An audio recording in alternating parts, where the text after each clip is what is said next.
Hello friends, make physics interesting में Patil sir का नमस्कार। आज हम गॉस थ्योरम को पूरी तरह से खत्म कर रहे हैं, पूरा कर रहे हैं। उसके लास्ट एप्लीकेशन के बारे में हम आज डिस्कशन करेंगे। बाद में दूसरी समस्या क्या होती है उसके बारे में भी जानकारी लेंगे। तो चलिए बच्चों, आज हम गॉस थ्योरम का आखिरी एप्लीकेशन वो है कोई भी टाइप का अगर बॉडी और उसको अगर हमने चार्ज किया, तो कोई भी टाइप का बॉडी को अगर चार्ज किया तो उसके बाजू में, आजू बाजू में, उसके नेबरहुड में किस तरह का फील्ड बनाता है वह देखना है। तो चलिए हम इरेगुलर शेप का, तो आप हेडिंग लिखता हूं मैं, electric field due to charged body of any shape, electric field due to charged body of any shape.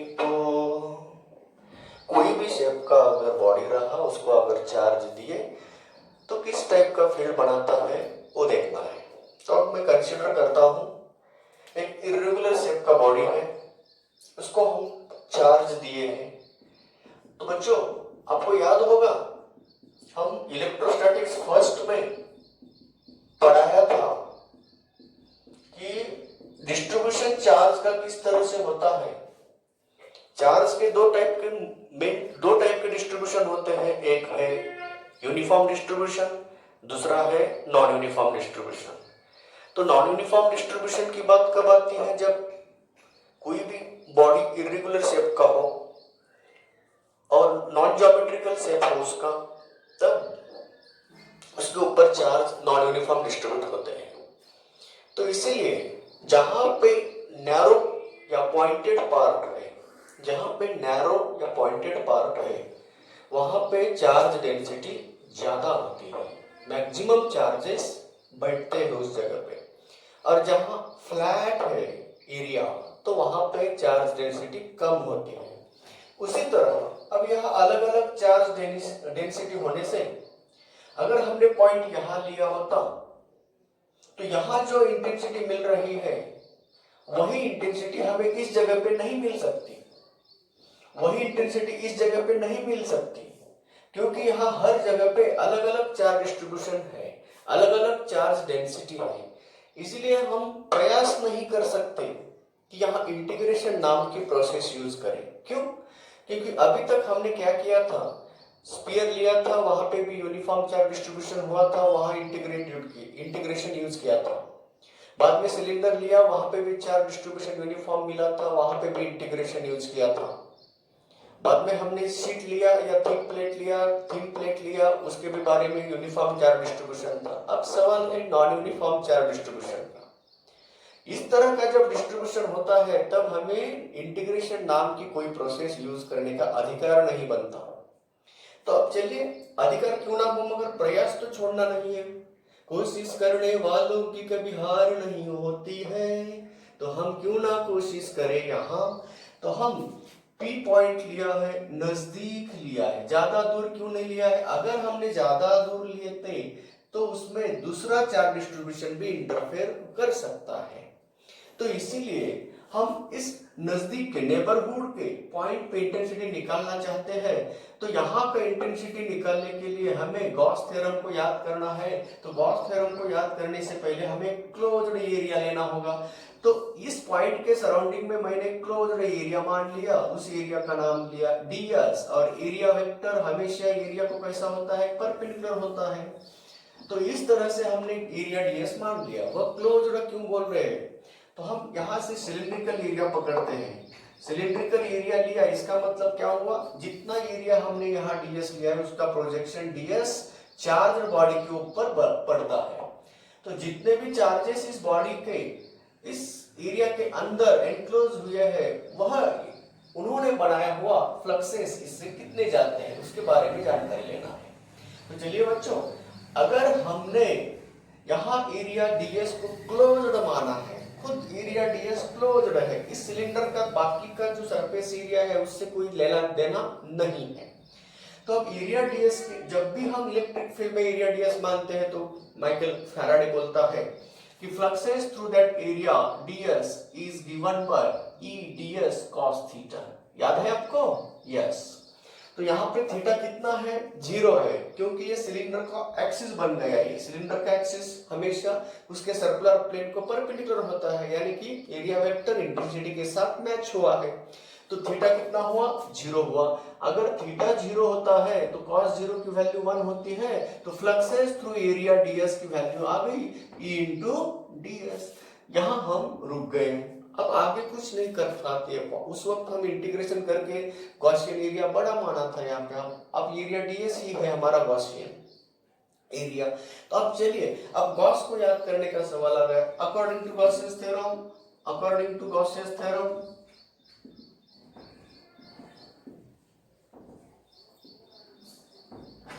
गॉसियस law से हम कैसे लिख सकते हैं? फ्लक्सेस थ्रू गॉसियन एरिया, खुद एरिया ds ही गॉसियन है, तो गॉसियन एरिया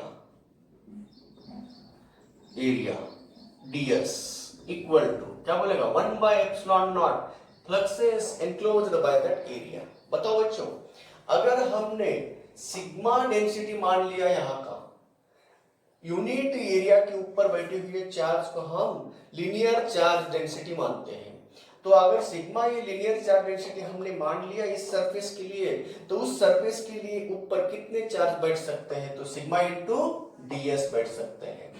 यूनिट एरिया के ऊपर सिग्मा बैठे हैं, तो ds एरिया के ऊपर कौन कितने बैठेंगे? सिग्मा इंटू ds बैठते हैं। तो उसी तरह charge q dash enclosed by this area ds माने। तो अब यहाँ गॉस थ्योरम में उसका एंट्री होती है। तो q डैश की वैल्यू रख दिया, तो 1 by epsilon not into sigma into ds आया। उसको दो नाम देंगे हम। अब दोनों का भी गॉसियन एरिया यही है। लेफ्ट हैंड साइड इक्वल है तो राइट हैंड साइड भी इक्वल हो गए, दोनों तरफ से ds कैंसिल हो गया। तो intensity due to charge conductor of any shape का फार्मूला मिल गया है। तो हमारा यहाँ एक एप्लीकेशन पूरा हुआ है।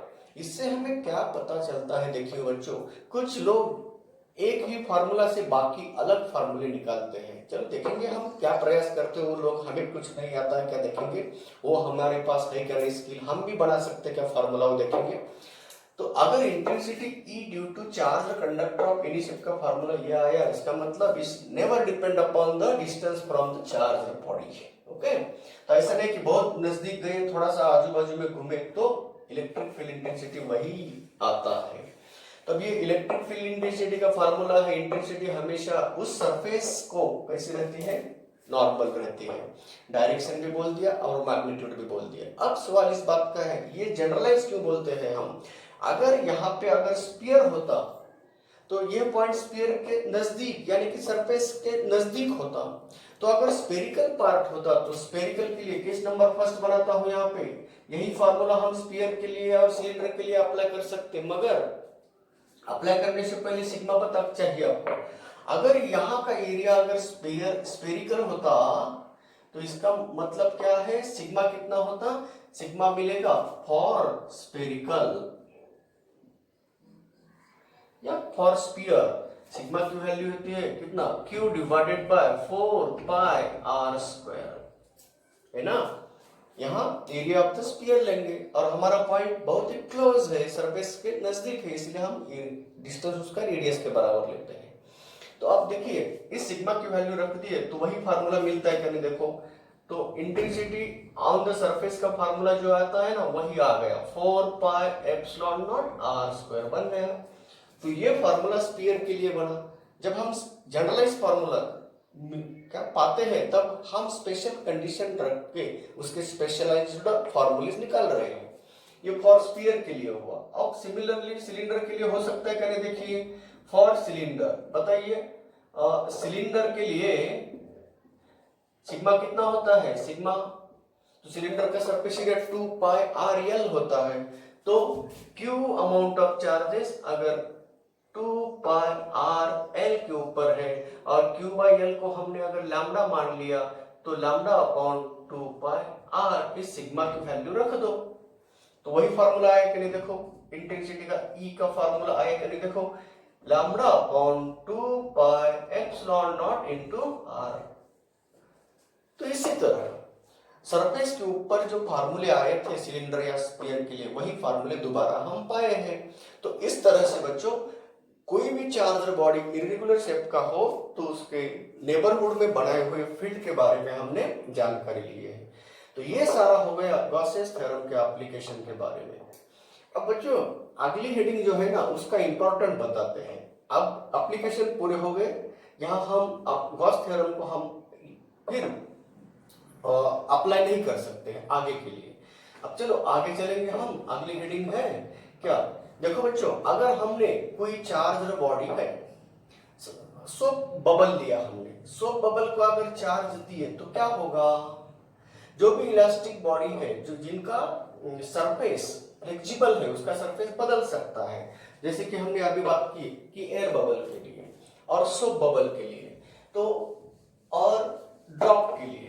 तो अगर ऐसे स्फेरिकल ड्रॉप है, लिक्विड का ड्रॉप है, तो ऐसे स्फीयर को अगर हम चार्जेस दिए तो क्या होता है, तो चार्जेस चुप नहीं बैठते, चार्जेस क्या करते हैं, आपस में झगड़े करते हैं। जिस तरह इस अर्थ के ऊपर ह्यूमन बीइंग है, आदमी है मगर आदमी आराम से नहीं बैठता है, एक दूसरे के खिलाफ है, एक दूसरे के ऊपर युद्ध करते बैठता है क्योंकि द्वेष है आदमी के पास, एक दूसरे का द्वेष करता है। उसी तरह एक ही अर्थ के ऊपर बहुत सारे कंट्रीज है मगर आपस में रिलेशन बना रहे हैं, सिर्फ स्वार्थ के लिए बना रहे हैं। तो इसी तरह अब यहाँ पे जो भी चार्ज हम देते हैं ना वह चार्जेस क्या करेंगे, आपस में झगड़ते रहेंगे। क्यों झगड़ते रहेंगे, अगर हमने इस स्फेरिकल ड्रॉप को या बबल को अगर हमने चार्जेस दिए तो ये प्लस चार्जेस दिए, सपोज करो प्लस चार्जेस दिए, तो ये आपस में क्या करेंगे, रिपल्शन करेंगे। ये अगर चार्जेस रिपेल कर रहे हैं इसका मतलब एक दूसरे के ऊपर रिपल्सिव फोर्स एक्सर्ट कर रहे हैं। अगर इस चार्ज के ऊपर रिपल्सिव फोर्स एक्सर्ट करेगा तो ये दूर की तरफ एक्सर्ट करेगा ना।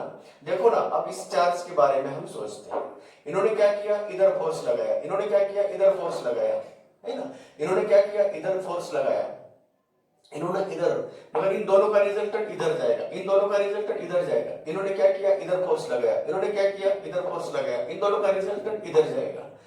तो अगर हम बात करते हैं सबके सब चार्जेस इधर के सरफेस पे है, वो भी इनडायरेक्टली इसके ऊपर फोर्स लगा रहे हैं, तो नतीजा क्या होता है कि ये चार्ज दूर जाने का सोचता है मगर चार्ज को भागने के लिए वह मास को छोड़ के नहीं जाएगा।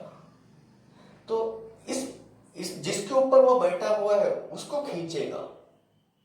अगर जिसके ऊपर वह बैठा हुआ है उसको खींच रहा है बोले तो क्या कर रहा है, इस सरफेस के ऊपर वो फोर्स लगा रहा है। अब ये इस सरफेस के ऊपर, ये चार्ज के ऊपर रिपल्सिव फोर्स लगा रहे, बाकी के चार्जेस तो दूर जाने का प्रयास करेगा मगर दूर जाने के लिए उसको कोई पाथ नहीं मिल रहा है, कोई मास नहीं मिल रहा है। आपको पता है चार्ज कभी भी बिना मास का अस्तित्व में नहीं होता है मगर मास में भी एग्जिस्ट विदाउट चार्ज।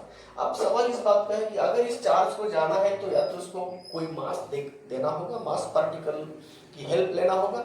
अगर वो खुद अब अपोजिशन ज्यादा हो रहा है तो खुद जाने का प्रयास कर रहे हैं, इसका मतलब सब मिलकर उसको अपोज कर रहे हैं। इसका मतलब ऐसा नहीं कि अकेले को अपोज कर रहे हैं, इसके ऊपर भी रिपल्सिव फोर्स है, बाकी के सब इसके ऊपर भी लगाएंगे, इसके ऊपर भी लगाएंगे। हर पॉजिटिव चार्ज के ऊपर बाहर की तरफ फोर्स लग रहा है और वह फोर्स रिजल्टेंट है सभी का, वह force directed outward along the radius and away from the radius, away from the centre. तो इसको हम क्या बोलेंगे, सेंट्रीफ्यूगल डायरेक्शन में लग रहा है। नॉर्मल फोर्स हर जगह पे लगता है, तो कोई भी एरिया के ऊपर अगर नॉर्मल फोर्स लगेगा तो क्या होगा, तो इसको हम बोलेंगे एरिया डीएस के ऊपर अगर फोर्स एफ लग रहा है तो यूनिट एरिया के नॉर्मल फोर्स लग रहा है ना, normal force on unit area को हम बोलेंगे प्रेशर।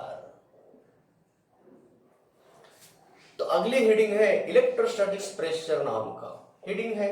तो कैसा इलेक्ट्रोस्टैटिक्स प्रेशर वहां पे क्रिएट होता है, how much electrostatics pressure will be created on the charged body, charged sphere. समझो, अगर ये इलास्टिक बॉडी रहा और ये इलेक्ट्रोस्टैटिक्स फोर्स अगर बड़ा रहा, किससे? उसके इलास्टिक फोर्स से, तो क्या होगा? यहाँ एक्सपांशन होगा, उस स्फीयर का या उस बबल का सरफेस एरिया क्या होगा? बढ़ेगा।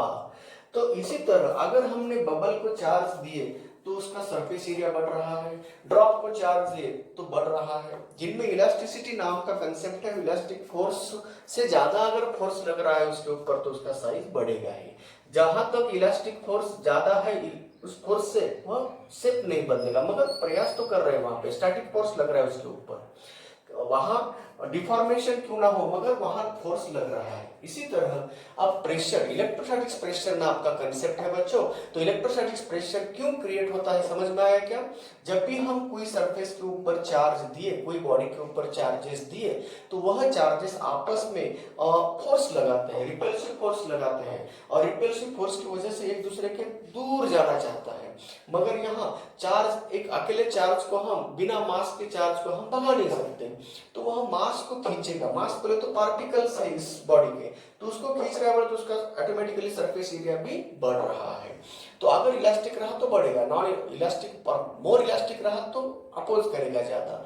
तो जब तक यह फोर्स उससे कम है तब तक उसका डिफॉर्मेशन नहीं होगा। अगर जब यह फोर्स बढ़ गया उसके इलास्टिक फोर्स से तो थोड़ा उसका डिफॉर्मेशन हो सकता है। तो इसी तरह हम अगली हेडिंग पढ़ाना चाहते हैं कि प्रेशर, इलेक्ट्रोस्टैटिक्स प्रेशर किसे कहते हैं? चार्ज बॉडी के सरफेस के ऊपर नॉर्मल फोर्स लगता है, और उस normal force per unit area को हम बोलते हैं electrostatics pressure on the charge body. उसको हम बोलेंगे force acting per unit area भी बोलते हैं। तो आप चलिए बच्चों उस प्रेशर का फार्मूला निकालने के लिए हम जा रहे हैं। तो force acting per unit area ये हमारा अगला हेडिंग है। तो एक्सप्रेशन फॉर